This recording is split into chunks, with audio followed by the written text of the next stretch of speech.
না করে ঘটনার গভীরে যাওয়া উচিত সংবাদ, এই মন্তব্য মোদির আজকে।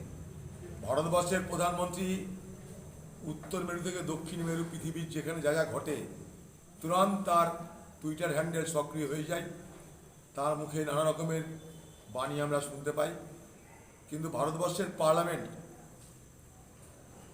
যা আক্রান্ত হলো 13ই ডিসেম্বর, এতদিন পর আজ কত তারিখ প্রধানমন্ত্রীকে নিশ্চয়ই স্মরণ করে দেওয়ার দরকার নেই, 17 তারিখ, এতদিন পর তার মনে হলো এবার কিছু বলা দরকার। তার তো প্রথম দিনই পার্লামেন্টে এসে বলা ছিল যে আমি আছি, তোমরা ঘাবড়িও না। সারা দেশকে সুরক্ষা দেওয়ার জন্য যিনি গ্যারেন্টি দিয়ে থাকেন, সে মোদি গ্যারেন্টির জায়গায় মোদি এখন মুশকিলের নাম হয়ে গেছে। আগে বলা হতো মোদি হ্যায় তো মুমকিন হ্যায়, নতুন স্লোগান দিতে হবে মোদি হ্যায় তো মুশকিল হ্যায়।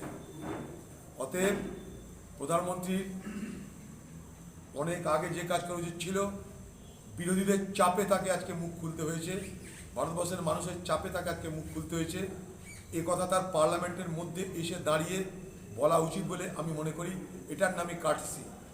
অটল বিহারী বাজপেয়ী এটা করেছিলেন, আজকের প্রধানমন্ত্রীও এটা করা উচিত বলে আমি মনে করি। দাদা, রাহুল গান্ধী বলেছেন যে